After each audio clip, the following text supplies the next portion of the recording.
Tudo bem com vocês? Eu sou o Will e estamos começando mais um episódio do Colando no Espaço e hoje eu trouxe aqui a Grazi Delgado para conversar um pouquinho com a gente. Tudo bem, Grazi? Como é que tu tá? Tudo bem, Will, e você? Tô bem, graças a Deus. Tudo certo também. A gente tá um pouco distante, né? Me conta onde é que tu tá. Só um pouquinho. Bem pouquinho. Eu moro aqui no Canadá desde dezembro. Olha que Então, estou legal. falando de Calgary, Alberta, perto das famosas Rocky Mountains, que são aí super famosas no mundo, as montanhas canadenses. Então, Sim. é daqui que eu estou falando com vocês. Ah, que legal. Aí, que horas que é? É umas 7 horas, São 5 da tarde. 5 da tarde. Já tá de noite? Não, aqui, como nós estamos no verão, tá anoitecendo por volta de 9 e pouquinho da noite. No Sim. ápice do verão, estava anoitecendo às 11. Agora já está diminuindo. Entendi. E tu te acostumou fácil com o Canadá ou não? Ah, é fácil acostumar com coisa boa. Ah, sim. Eu imagino. Assim, a maioria das coisas que as pessoas têm medo daqui, que é do frio e da distância, são coisas que eu já tinha trabalhado emocionalmente muito para estar aqui. Então, a questão da distância da família e tal, no Brasil eu já morava distante da minha família, então já não via com muita frequência. E a questão do frio, eu me preparei para o pior. Eu me preparei para bater queixo e morrer de frio e tal, e não foi nada nem parecido. Eu passava muito mais frio morando em Maringá do que Imagino. aqui, porque, né, aqui tem tudo aquecimento, então dentro Sim, de casa você não sente frio, é muito rápido, né? O sentir frio é muito rápido. sim. Então, tem roupa preparada para isso. Então, assim, eu me acostumei super tranquilo, super. Sabe que eu vi até um Reels de uma moça russa falando que ela tá sentindo muito mais frio aqui no Brasil do que na Rússia. É porque o país é preparado para viver o frio. Sim. Então, você tem. Tudo tem aquecedor. O ônibus tem aquecedor. A coisa Tem boa. lugares que tem uma salinha de espera, que é, na verdade, o ponto de ônibus, que é fechado. Sim. Então, o país é preparado para isso. Não é igual no Brasil, que se faz 5 graus, é 5 graus para levantar da cama, é 5 É. graus para tomar banho.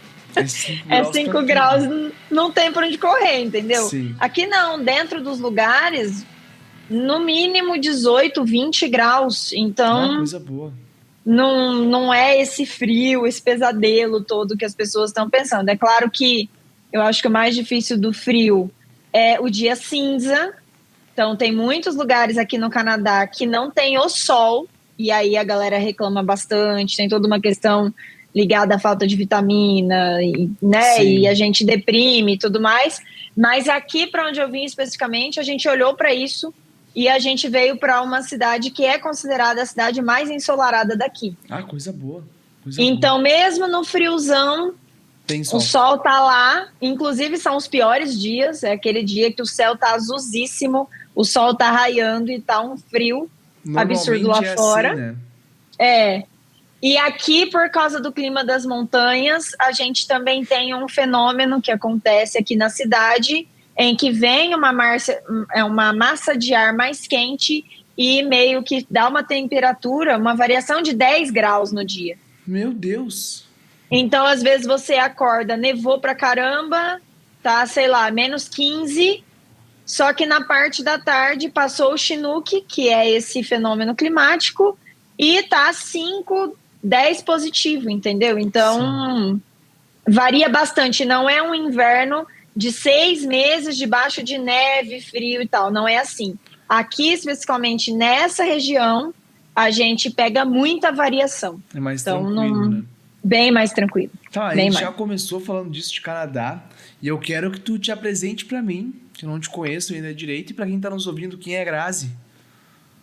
Muito bem. Então, eu sou Grazi Delgado, trabalho com finanças comportamentais e neuroeconomia. Trabalho bastante as questões comportamentais e emocionais do dinheiro, da tomada de decisão, né? Trago bastante conceitos que são muito disseminados de forma errada na internet, a questão de força de vontade, disciplina, trago um pouquinho de como isso funciona na prática E eu não sou aquela educadora financeira que defende que todo mundo tem que ser milionário para conseguir ter uma vida bacana, né? A gente trabalha com a realidade. Sim. E a realidade é que nem todo mundo vai ser milionário, mas é possível você construir autonomia e segurança para sua família sem precisar ser um milionário. Exatamente. Né? Então, digamos que eu sou uma educadora financeira que trabalha com dinheiro para gente de verdade. Não estou na bolha da internet falando de enriquecimento, múltiplos dígitos. Não é isso que eu vendo. Para quem me acompanha, sabe que eu não apresento essa vida de CEO. Olha como minha vida é incrível, uma vida de novela. Na verdade, eu critico bastante essa forma de exposição do conteúdo de dinheiro. E eu falo com gente como eu, que tem limitações.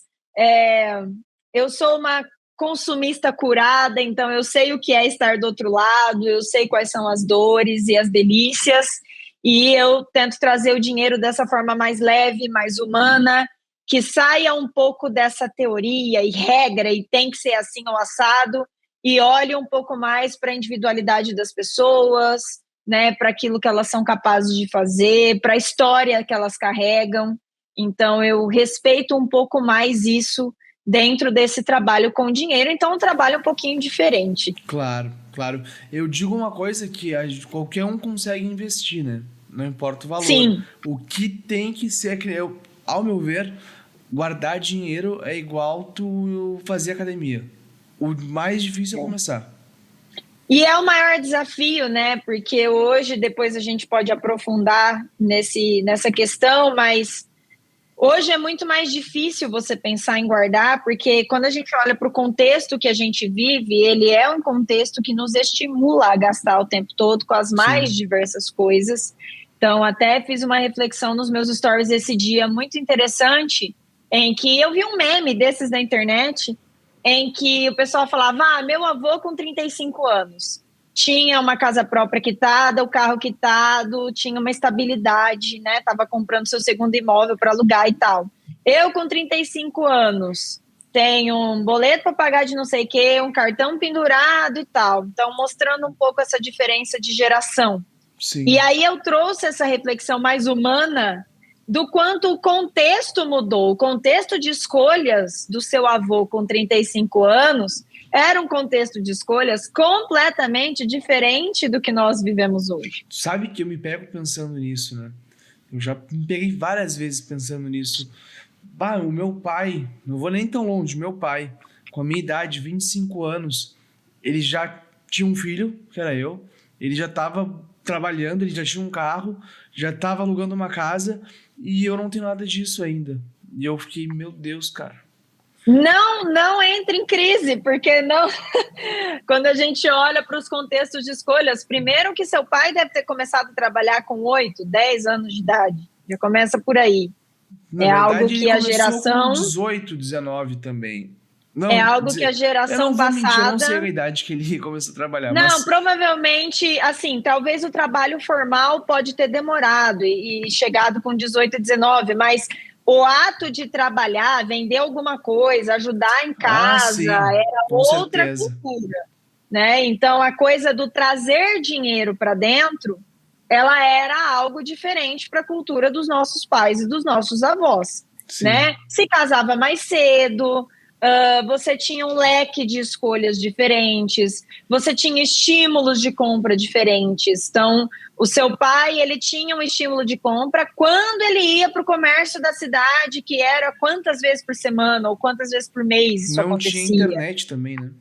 Entendeu? Então, assim, a exposição aos estímulos de compra, ela era infinitamente menor, a questão da comparação era infinitamente menor.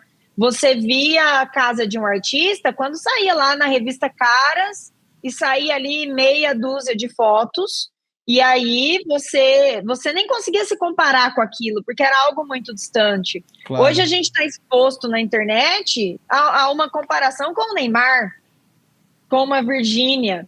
Sim. E é uma pessoa que entra na sua casa todos os dias, várias vezes ao dia, mostrando uma realidade muito diferente. Então, assim, são pontos muito diferentes que nos levam a gastar de formas diferentes com porquês diferentes. Entendi. Entende? Então é muito, não dá para comparar assim o que ele tinha com o que você tinha, o que você tem, porque Sim. são escolhas, são contextos completamente diferentes.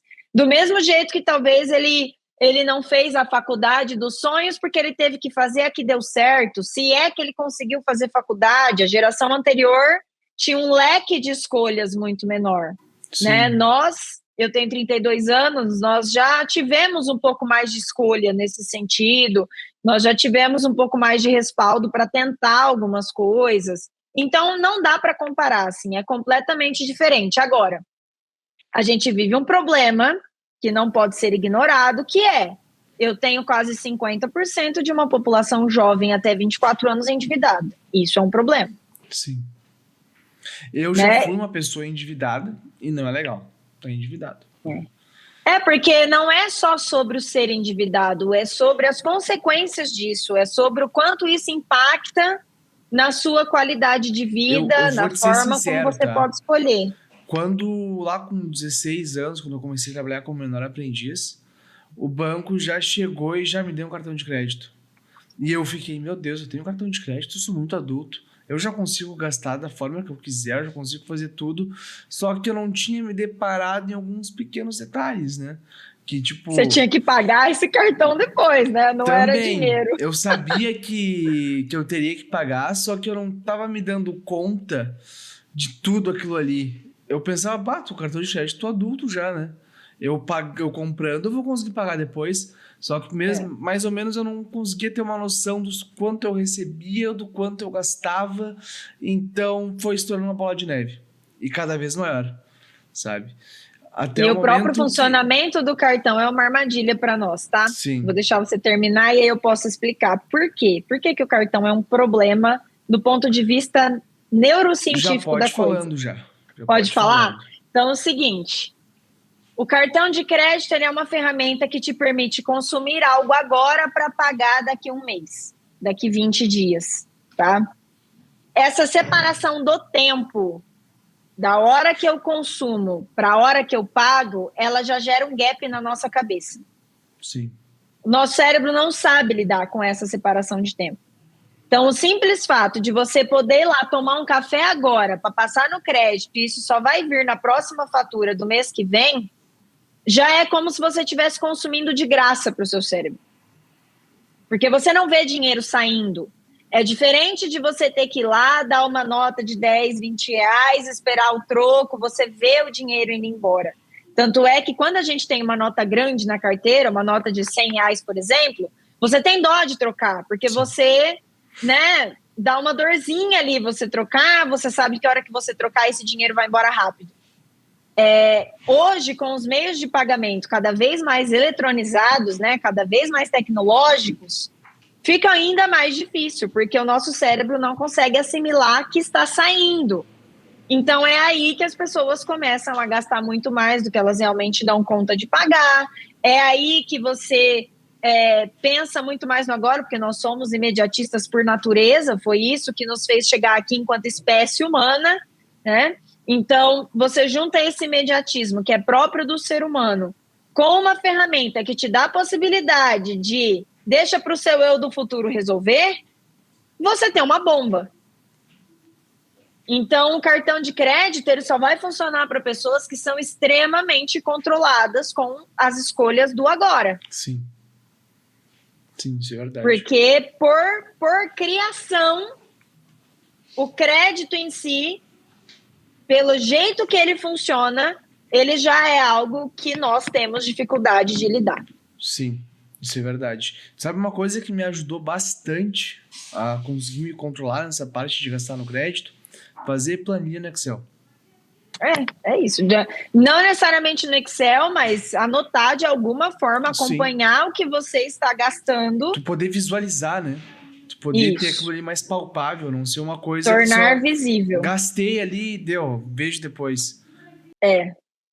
Principalmente quando tem parcelamento envolvido, né? Porque se você ganha R$1.000 e você fez uma parcela de 100, Enquanto essa parcela existir, você não tem mais R$ 1.000, você tem 900 disponível, né? Sim. Então, o próprio trabalhar com o parcelamento, você precisa ter essa noção, quanto de dinheiro já está preso com isso, o quanto você ainda tem disponível. Então, assim, o cartão hoje ele só funciona para pessoas que vão ter essa organização mínima de acompanhar no dia a dia todas as escolhas que estão sendo feitas. Para 99% da população é uma armadilha e vai dar errado em algum momento. E qual que é a dica que tu dá para as pessoas que tu auxilia nessa parte? Tipo, quero começar a guardar. Por onde eu vou? Tá. O buraco é mais embaixo. Então, vamos entender primeiro, neurologicamente, como uma escolha acontece. Como você decide comprar algo ou não? Tá, pode ser. São 5 pontos, tá? Toda escolha, e não só de dinheiro, toda escolha da nossa vida, ela passa por 5 pontos de decisão, tá? A primeira é condição fisiológica. Você dorme bem? Você come bem? Sim. Você tem qualidade metabólica, o seu corpo funciona direitinho, tá tudo no lugar, você faz o mínimo de atividade física, então a sua máquina está com óleo em dia, tá tudo bonitinho. Essa é uma primeira questão. Por quê? Porque uma pessoa que dorme mal, por exemplo, é uma pessoa mais impulsiva. Interessante. Então essa pessoa já tem a parte metabólica prejudicada. Essa pessoa, para ela ser mais racional e dizer um não, é muito mais difícil. Sim. Tá? Então, tem esse primeiro ponto. Beleza, passei pela barreira fisiológica, tá tudo funcionando ok. Eu chamo isso de tripé da vida, né? Cuidar de sono, alimentação e atividade física é o tripé da vida, porque é o primeiro pilar. Sem isso, você não faz nenhuma escolha racional. É muito difícil para o seu cérebro processar a informação, tá? Beleza, passei pela barreira do metabólico. Repertório. Quantas vezes você já poupou na vida? Você sabe o que é fazer isso? Você já viveu experiências de conseguir poupar alguma coisa em algum momento? De conseguir dizer não? Porque assim, o que é poupar? Você vai ter que dizer não para alguns desejos que você tem agora. Sim. Sempre. Não é natural para nós poupar. O natural é dizer sempre sim e me satisfazer o máximo possível. Sempre gastar, né? Sempre, sempre. Por quê? Porque o ser humano, enquanto espécie, ele sobreviveu porque ele vivia o hoje. Eu faço uma brincadeira muito interessante que é o seguinte: se os nossos ancestrais ficassem lá parados numa pedra pensando o que eles iam fazer na próxima semana, eles não seriam nossos ancestrais, eles teriam morrido. Sim. Por quê? Porque a gente só conseguiu viver enquanto espécie humana porque se olhava para o hoje. Eu preciso comer hoje, eu preciso de abrigo hoje.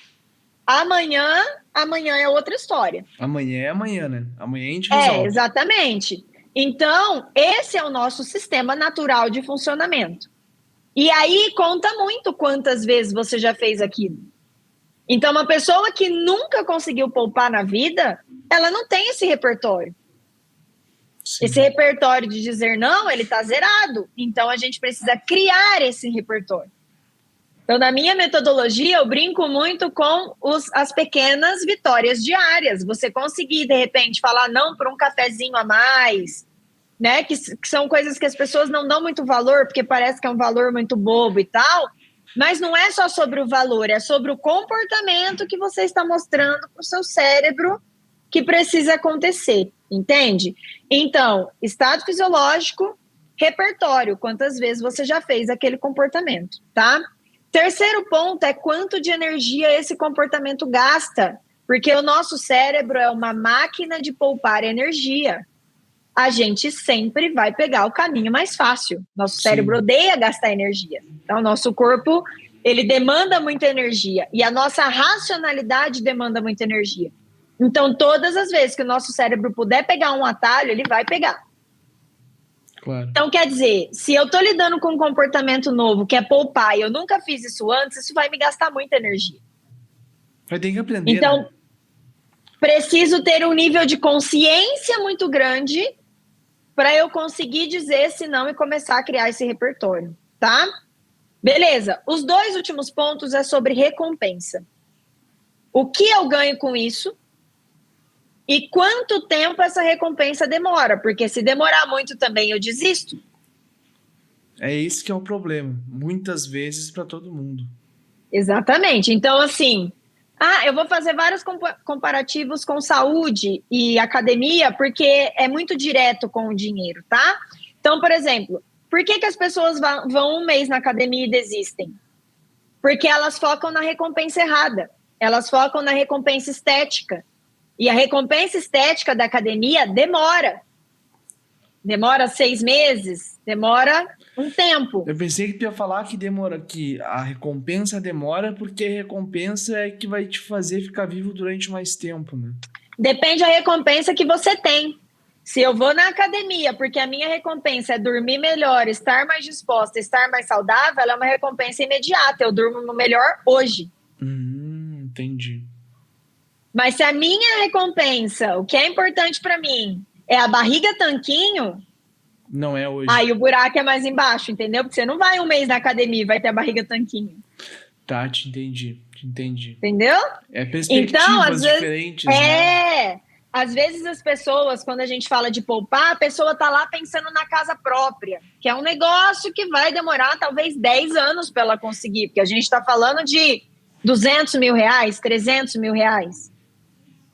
Sim. Só que não é lá que você foca, porque lá vai demorar. Você não vai passar 10 anos guardando dinheiro para isso. Você precisa trazer para algo perto. Entende? Sim. Então, a recompensa, primeiro, ela precisa ser algo muito importante para você. E segundo, ela precisa ser um tempo razoável para o seu cérebro não desistir. Então, todas as nossas decisões passam por esses 5 pontos. E é aí que entra toda uma questão de influência desses 5 pontos. Então, quer dizer, já falei, qualidade de vida, como você dorme, como você come, se você se exercita, isso interfere no quão você tem capacidade neurológica de dizer nãos para você. O seu histórico de vida, quantos nãos você já teve que dizer para desejos momentâneos, etc., vai contar. Sim. Entende? Os hábitos que você já tem enraizados vão contar. Então, às vezes, o seu hábito enraizado é passar o cartão. Ainda mais agora que você só rela na maquininha, você não precisa nem pensar muito. Sim. Aquele negócio, né? Tu tá indo pro trabalho, todo dia eu passo na cafeteria X e compro um cafezinho. Sim, exatamente.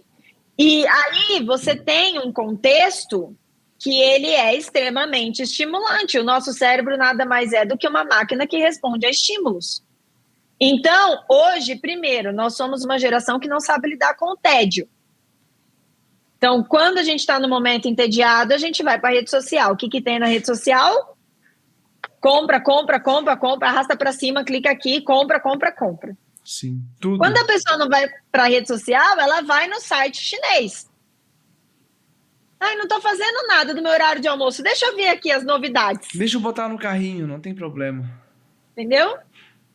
Então, nós estamos cercados o tempo todo, no online e no offline, por esses estímulos de compra. E aí, o que vai ganhar? Vai ganhar o comportamento que está mais enraizado, porque é ele que tem mais repertório e é ele que gasta menos energia. Entendi.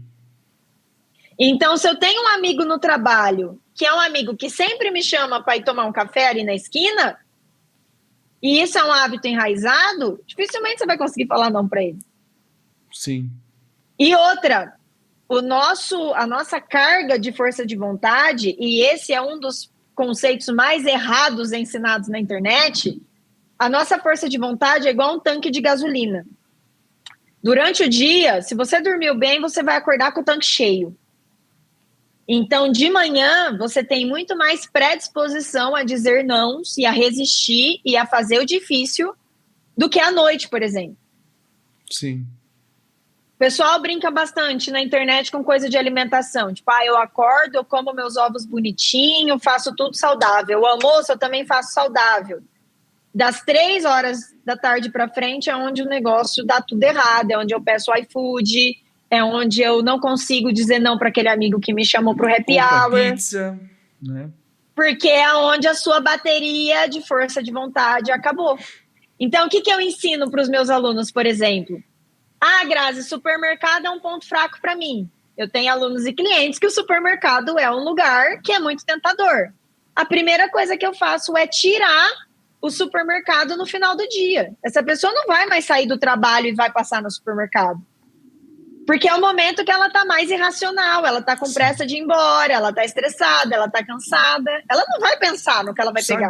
Isso tá falando agora, tá entrando na minha cabeça e tá fazendo muito sentido, porque muitas vezes, às vezes que eu fui no mercado de manhã, eu consegui não pegar as besteiras que eu ia pegar às vezes que eu fui de noite.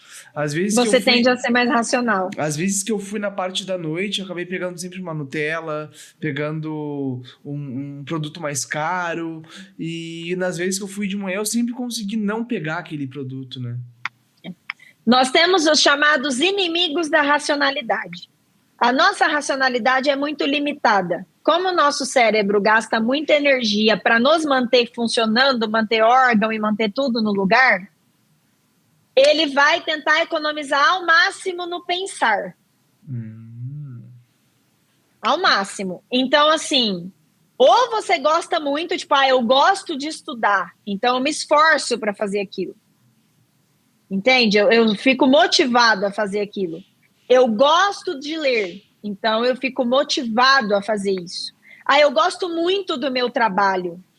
Então, o meu trabalho passa a ser um negócio que, mesmo que eu estou cansada e tal, eu vou colocar energia para fazer. Agora, se não tem a ver com essa motivação, porque motivação não é vontade de fazer. Ai, que gostoso, deixa eu trabalhar. Não é isso. Motivação é você ter um porquê bem estabelecido para fazer. Então, uma vez que você tem esse porquê, você consegue dominar melhor a sua racionalidade. Tá. E aí que você vai colocar a energia que precisa colocar ali. Mas na maioria do tempo, 90% do tempo, nós vivemos no automático. Sim. Porque é a melhor forma do nosso corpo funcionar. Então, o cuidar do dinheiro não é sobre você ser racional o tempo todo. As pessoas já acham que é sobre isso. Então eu tenho que saber dizer não para tudo. Não, não é isso. É você trazer para a sua rotina os comportamentos que são mais funcionais. Sabe que isso eu tô vendo muita semelhança com a academia e com o processo de emagrecimento. É o mesmo processo. Na cabeça é tudo igual. É muito igual, porque agora eu passei por um processo de emagrecimento, né? E foi em maio que eu comecei a fazer o processo. Na verdade foi antes, foi em março, se eu não me engano. E o início foi muito difícil. Foi muito difícil. Passou 2 meses, eu já estava acostumado com aquilo ali. Porque o seu corpo enraizou o novo comportamento. E até hoje eu já tô acostumado com aquilo ali, eu não mudei, claro. Eu deixei algumas coisinhas escapar, comi uma coisinha que não devia comer e tal, não fui na academia tantas vezes, mas ainda assim eu sinto falta daquilo, entendeu? Então eu vejo, tudo isso que tá me falando, eu vejo que tem muito sentido e tem muito a ver. Que se tu consegue guardar dinheiro, tu consegue automaticamente, tu entende como é que tu vai conseguir emagrecer e comer melhor e ser mais saudável. O sistema de comportamento é o mesmo para todos os comportamentos que nós temos. Então, gastar é um comportamento, poupar é um comportamento, comer é um comportamento, se exercitar é um comportamento. E tudo isso o nosso cérebro consegue automatizar. Sim. Por que quando você vai para a academia, você tem que trocar o treino a cada 2 meses no máximo? Porque o seu corpo se acostuma com aquele estímulo. Sim. Então, ou você aumenta a carga para fazer uma força a mais, ou você troca o estímulo. Você tem que trocar, porque senão vai chegar um ponto que você vai estacionar. Claro. Entende? E com o dinheiro é a mesma coisa. Muita gente acaba não tendo controle do dinheiro e me fala assim, Grazi, mas eu gasto todo mês igual, eu nem sei para onde meu dinheiro vai, eu não tenho luxos, eu não fico ostentando nada. É que você tem tantos hábitos enraizados que ficam no invisível que você nem sabe que você gasta. Que hábitos enraizados? Por exemplo, vou citar alguns exemplos do que eu fazia, tá? Meu próprio exemplo. Toda vez que eu ia abastecer o meu carro, eu comprava alguma coisa na conveniência. Um chocolatinho, um cafezinho, um chiclete, né? E não era porque eu queria comer, virou um hábito. Toda vez que eu ia abastecer, eu comprava alguma coisa. Virou um hábito fazer aquilo. Virou um hábito a ponto de eu não questionar mais. Quando eu comecei a rastrear isso dava R$100 no final do mês. Até porque a conveniência é o lugar mais caro possível para você comprar qualquer coisa. É né? verdade. Então, assim, e a gente tem muito isso. Toda sexta-feira, o nosso cérebro ele é bom em fazer relações temporais. Então, toda sexta-feira eu saio do trabalho e vou no happy hour com os amigos. Isso é uma relação temporal, isso vira hábito. E isso vira hábito a ponto de você perder o prazer daquilo. Sim. Porque entra no automático. Eu peço iFood todo dia. Não é mais pelo prazer de comer aquilo, porque nem dá mais prazer comer aquilo. Você não tem alteração dopaminérgica quando você come aquilo. Você come porque virou hábito você chegar e pedir alguma coisa. Então, o primeiro desafio de cuidar do dinheiro não é essa coisa que se fala por aí, e se fala de modo muito errado, de a força de vontade, a disciplina. A primeira coisa que você precisa identificar é quais hábitos você tem ligados a gasto no dia a dia. Isso tem muito sentido. Tem muito sentido. Entendeu? Sim. Mas daí, tipo assim, vamos dizer, a pessoa chega contigo, tu consegue ajudar a pessoa nessa parte, tudo certo, tá? A pessoa tá zerada, tá? Agora vamos começar a investir. Tu faz esse auxílio para a pessoa também? E se tu faz, para qual lado tu indica a pessoa para ir? Tu indica ela para ir... É uma escadinha, né? Para um lado mais conservador, para um lado mais de renda variável, renda fixa, como é que tu faz? Eu não indico nada, porque eu preciso respeitar o perfil que aquela pessoa tem. Tá. Então, não é sobre o que eu acho, é sobre o que ela tem de concepção. São várias coisas que englobam o mundo do investimento. Então, primeira coisa, essa pessoa guarda todo mês? Essa é uma realidade de investimento. Grazi, não. Sei lá, tem uma entrada variável, sou profissional autônomo, tem mês que eu consigo guardar, tem mês que não.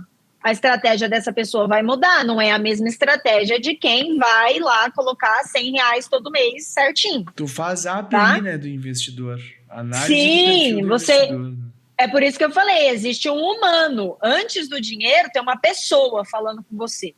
Sim. E aí, muitas coisas precisam ser colocadas na mesa antes de olhar para a estratégia de investimento, para os ativos que vão entrar ou não e tal.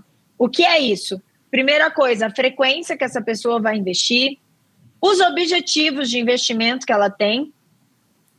Grazi, mas todo mundo quer a liberdade financeira, tá bom? Mas você tem pessoas que aceitam o poder do tempo e que tem muita aversão à perda, e essa pessoa não tem estômago, ela não tem condições de ver uma carteira variando. É uma heurística isso aí, né? É uma heurística.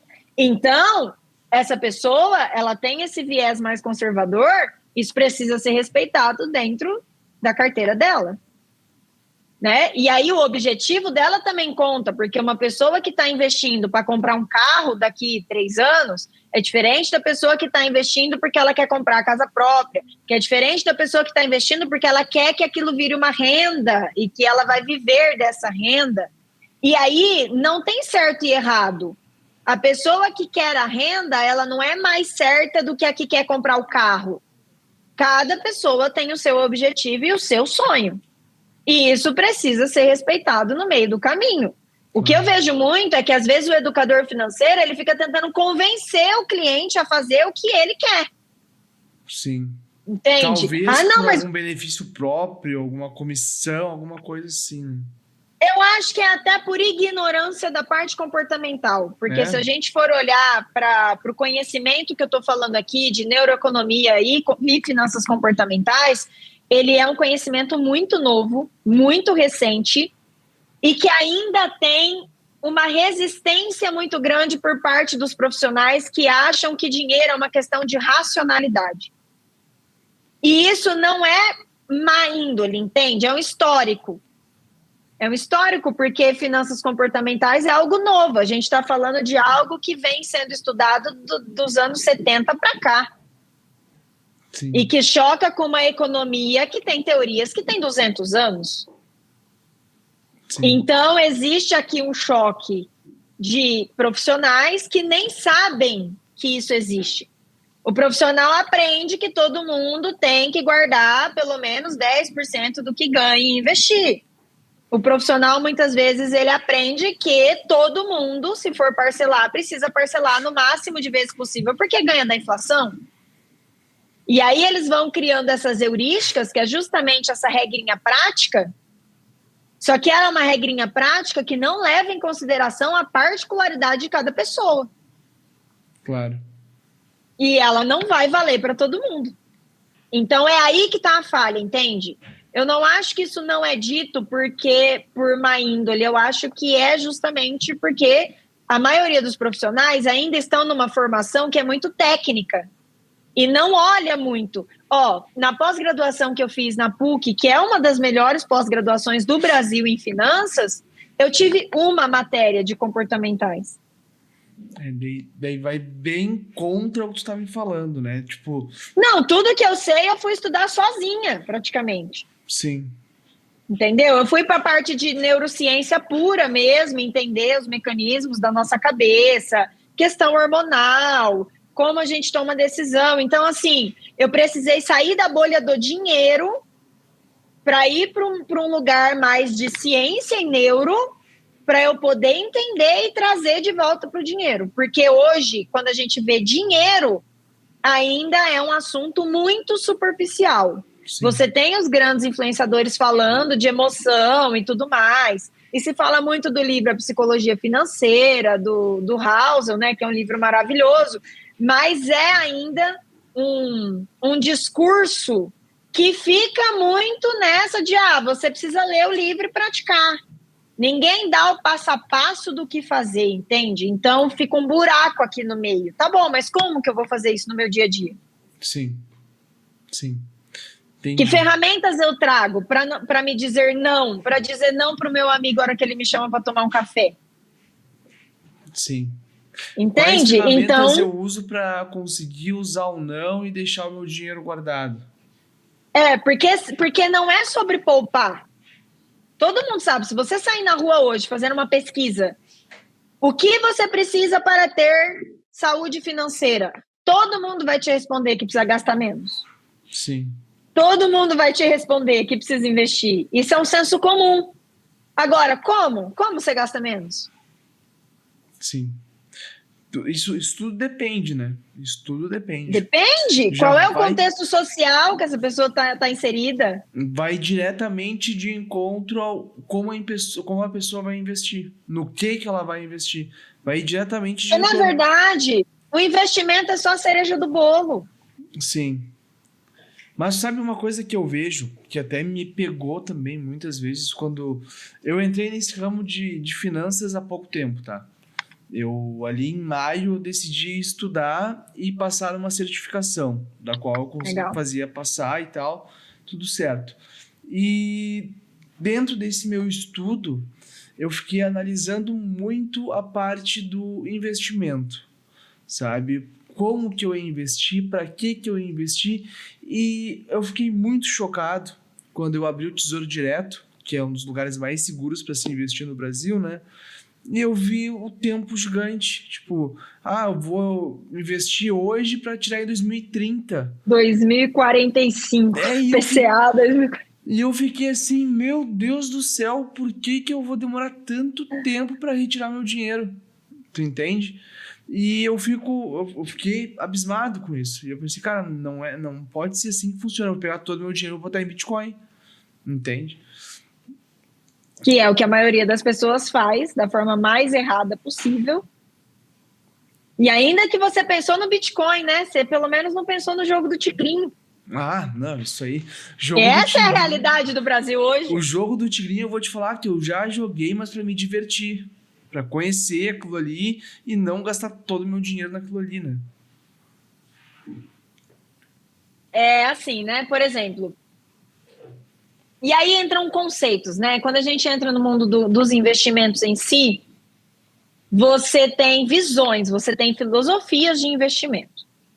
Então, você tem a filosofia que vai olhar para o investimento como uma vaca leiteira, que vai te dar leite para o resto da vida. Então, você vai passar um tempo engordando essa vaquinha, até que ela comece a produzir, e aí ela vai te dar leite para o resto da vida, que é a tal da liberdade financeira, que é o tal do viver de renda. Sim. Que é o Mas que todo você mundo tem sonha. que é o que todo mundo sonha, mas que poucos vão ter o estômago, a paciência de fazer. Por quê? Porque isso é justamente o que demora mais. Esse lugar é justamente o lugar em que investir é um estilo de vida. Sim. Você não investe pensando que um dia você vai tirar o seu dinheiro, porque não é do dinheiro principal que você vai viver. Claro. Nessa filosofia, você vai viver da renda. Então, o foco não está em que dia que eu vou tirar meu dinheiro, tenho que vender, tenho que movimentar a carteira. Não é esse o foco, né? E você tem a filosofia de investimento, que é a filosofia do enriquecer rápido, que é ganhar na compra e na venda. Então, aqui eu não estou olhando para renda, eu não estou olhando para dividendo, eu estou olhando em comprar a 50 e vender a 100. Sim. E se eu fizer isso muitas vezes num determinado período de tempo, daqui X anos eu vou ter um patrimônio que vai me permitir ter alguma liberdade. Claro. Problema.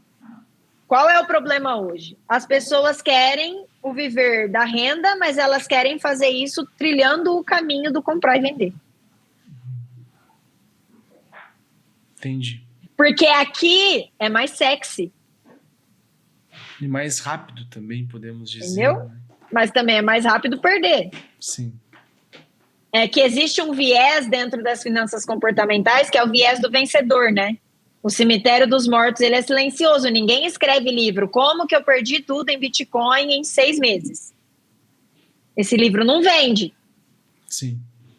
Entende? Tá, ao contrário, como eu fiquei rico com Bitcoin em 6 meses. Exatamente. É esse que vende. É esse curso que vende na internet. Sim. Então, e muitas vezes em cima de falácias ainda, né? Porque dificilmente é verdade que essa pessoa enriqueceu só com isso em 6 meses, entendeu? Sim, mas te cortando rapidinho, eu quero que tu me dê Claro. o teu ponto de vista sobre o Bitcoin. O que tu acha dele? O meu ponto de vista sobre o Bitcoin é que ele não é investimento, hoje ele é aposta. Uma aposta, tá. Quem dá valor ao Bitcoin? Por que que o Bitcoin tem valor? Tá, não, entendi. Eu basicamente, eu acho legal a estratégia do Bitcoin, entendeu? Ser um lugar descentralizado, onde tu vai ter o teu dinheiro. Eu ali. não concordo com isso. Tá, entendi. A gente pode discordar. Eu acho muito interessante essa estratégia, como ele foi O meu criado. ponto de vista é um pouquinho diferente. Me fala, deixa eu ver. O meu ponto de vista está baseado no que é o conceito de moeda. Tá. Eu não vejo o Bitcoin sendo uma moeda válida, que vai pegar o lugar de $1, de R$1, de qualquer coisa assim, tá?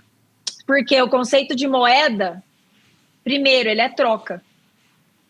Bitcoin não E tem hoje, a instabilidade do Bitcoin não permite a troca.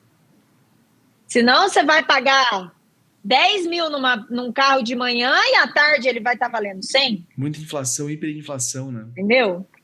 Então, assim, a variação disso é absurda. Segundo, por que que o dólar é o dólar? Você sabe me dizer qual é o lastro do dólar? Não. O lastro tem a ver com confiança. Interessante. O dólar é o dólar porque o dono do dólar é a economia mais forte do mundo. Sim. Entende? Então, essa história de dinheiro descentralizado não existe. Você sempre vai ter uma moeda que vai ser global e alguém manda nela. Sim. Por que que você confiaria numa moeda aleatória? Beleza, vem um ET na Terra e fala, a partir de agora a moeda válida é essa. Quem controla essa moeda? Ela está baseada em quê? Tá. O dólar é o dólar por causa da economia americana, Mas entendeu? E pode ser que... Então eu te pergunto, a relação do ouro com isso tudo. Porque se for parar para olhar, o Bitcoin, ele é uma moeda que tem um fim.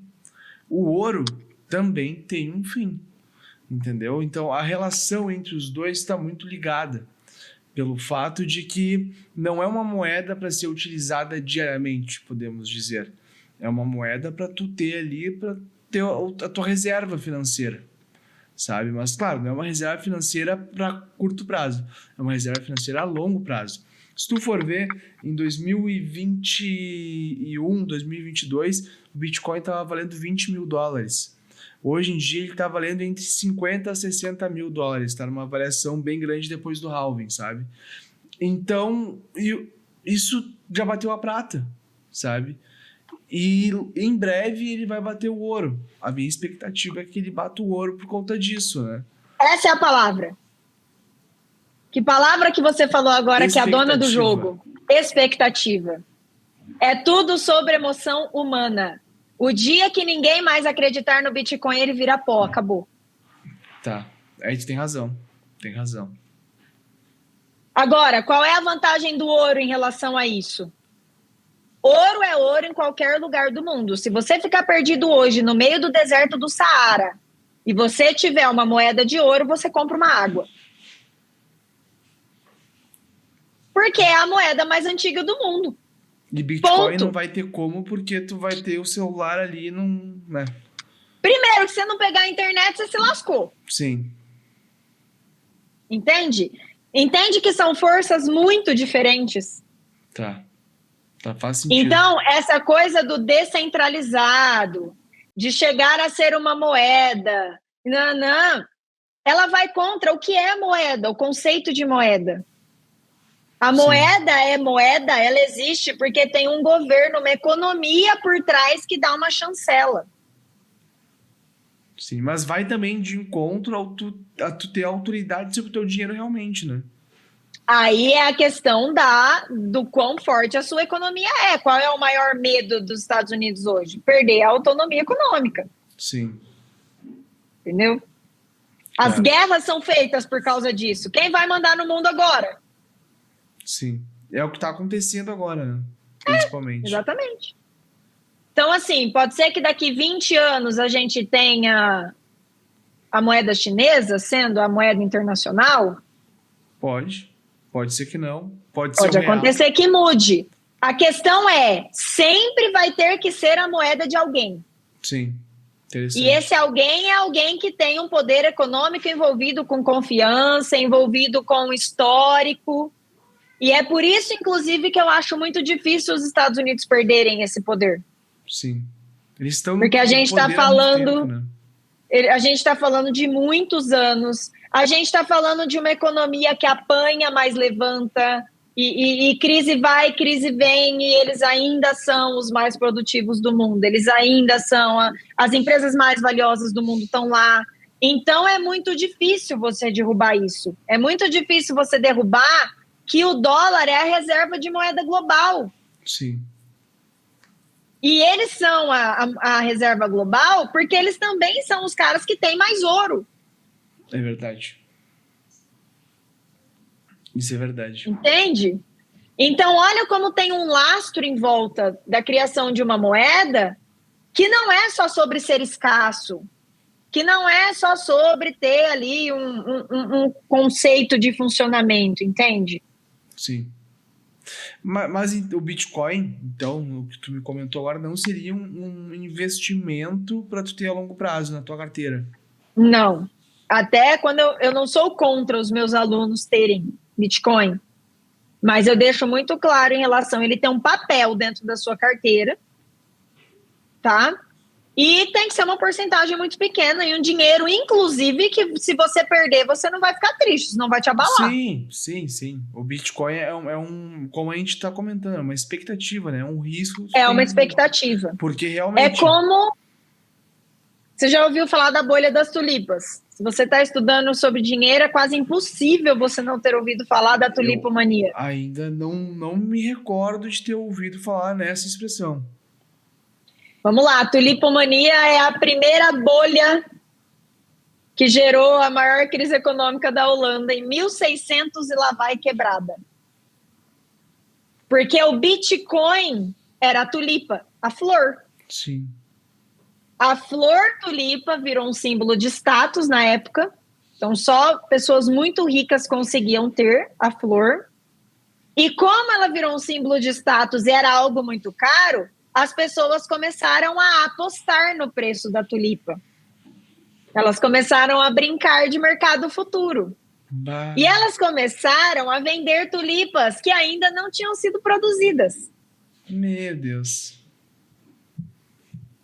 E aí isso foi escalando, porque quando você tem uma bolha, você tem a explosão do preço de um ativo que não condiz com a realidade, até que chega um ponto que alguém fala, gente, tá errado, e aí é quando despenca. Só que esse despencar leva todo mundo pro buraco, né? Sim.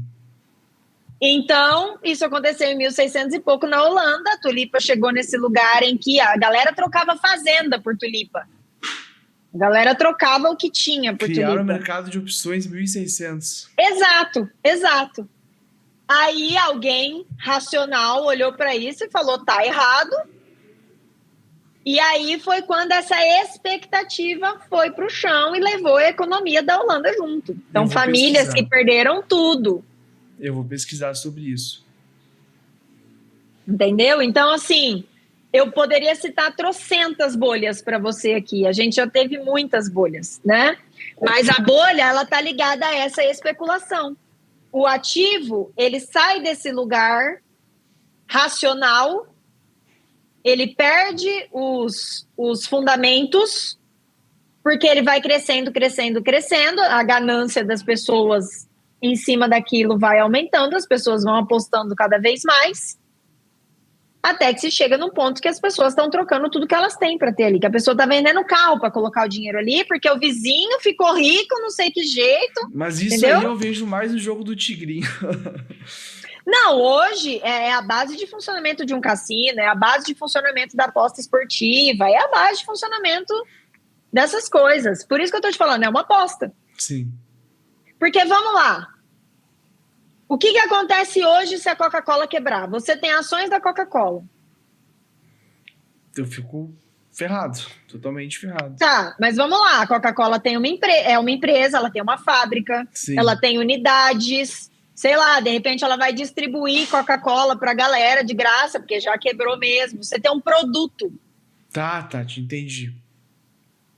Ela tem imóveis, que são as fábricas onde ela fabrica, ela tem ativos no mundo real. O que é o Bitcoin no mundo real? Não é nada. Ele é fumaça. Ele só vale no mundo virtual, né? Ele só vale porque pessoas acreditam nele. É quase uma religião. Tá. Isso que tu tá me falando tá fazendo bastante sentido. Não quer dizer que não é para ter, entende? Sim. Eu só quero dizer que não pode ser uma estratégia de investimento para quem quer segurança e liberdade financeira. Ah, sim, não. Isso não foi em nenhum momento o ponto que eu quis trazer, né?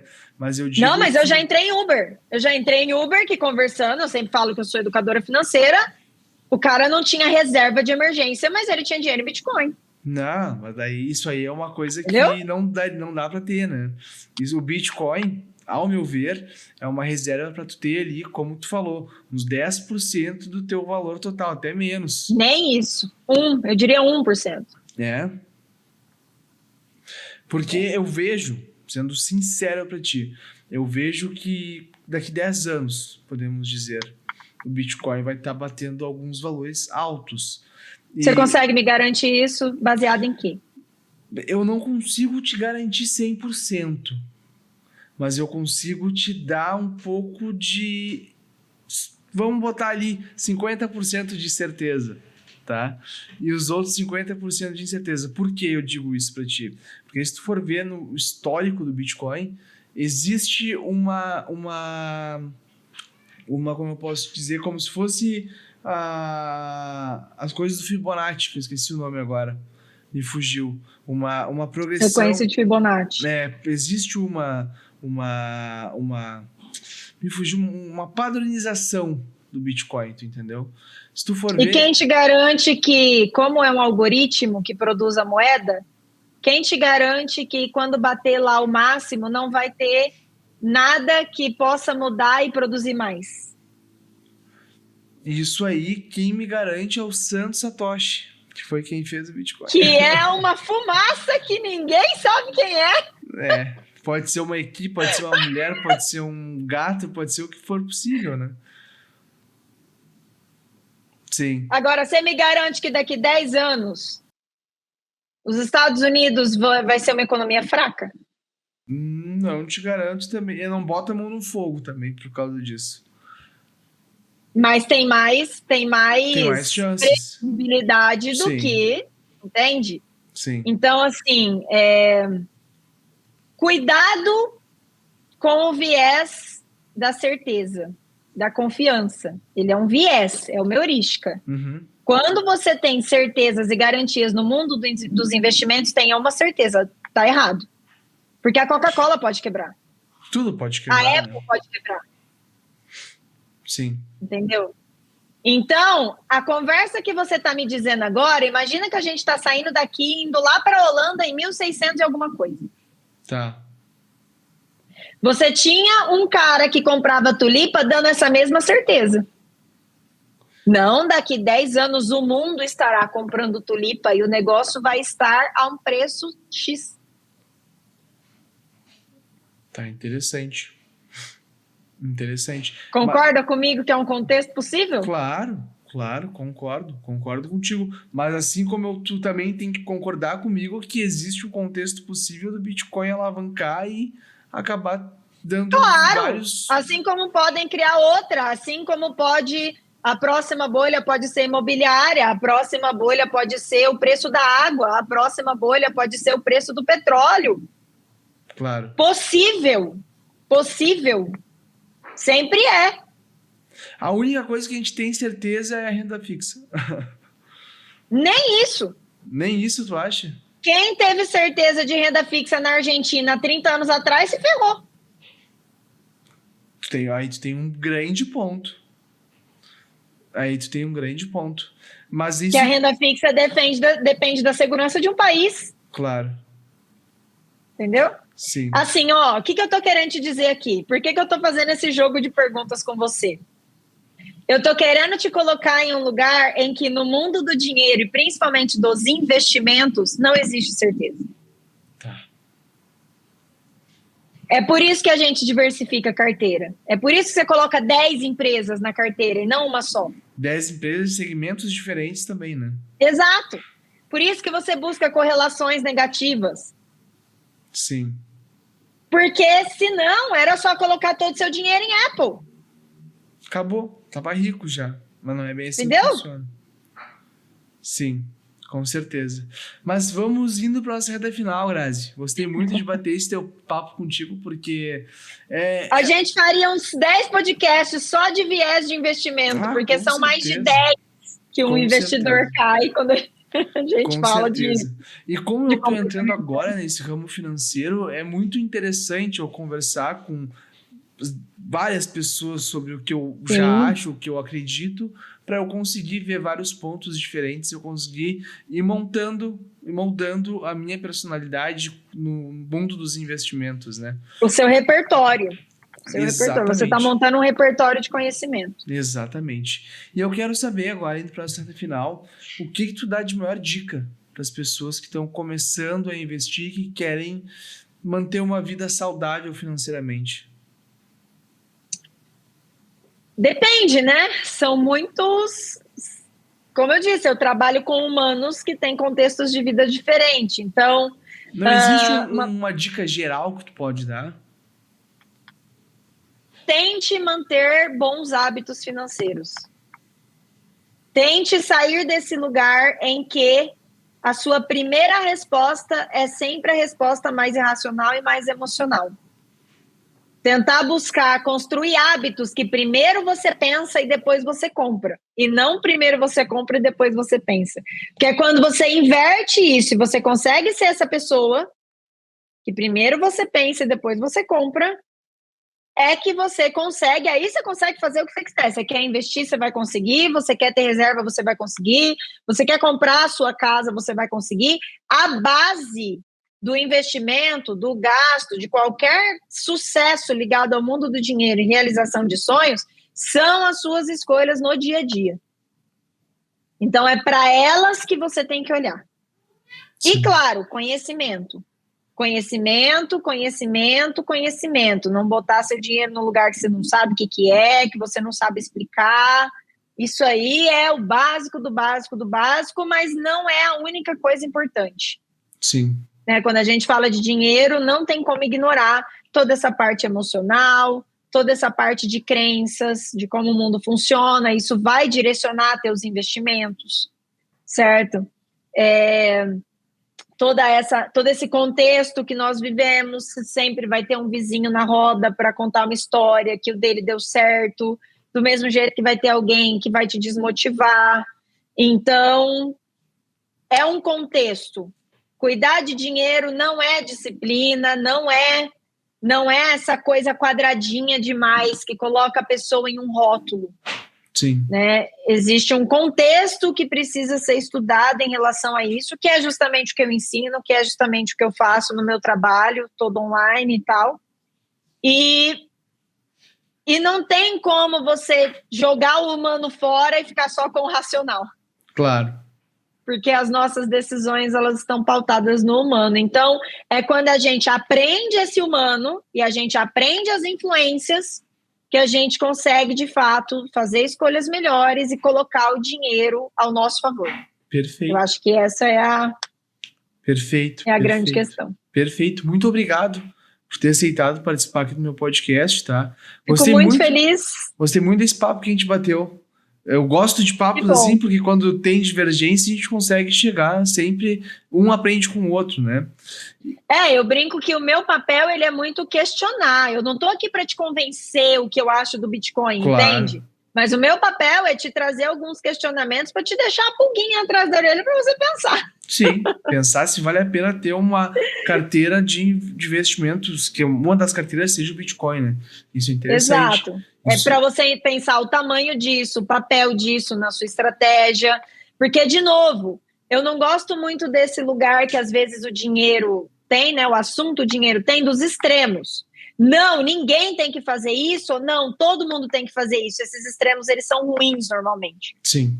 O caminho do bom senso é o caminho aqui do meio. Sim, exatamente. Né? Então, é a forma que eu trabalho. E as tuas redes sociais, para quem quiser te encontrar e marcar uma consultoria contigo?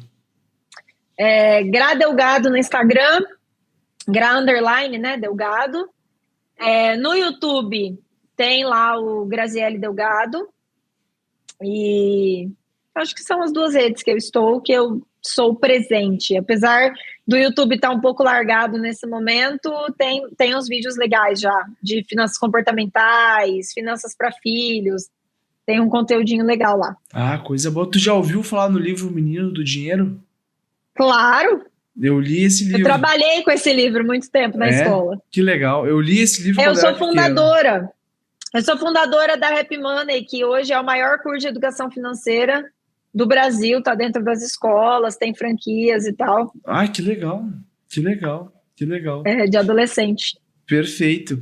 Mas, mais uma vez, muito obrigado por ter aceitado participar aqui do Coalando. Fiquei muito feliz em trocar essa ideia contigo. Para tu que está nos ouvindo, vai seguir a Grazi, vai estar tudo fixado aqui no primeiro comentário, tá bom?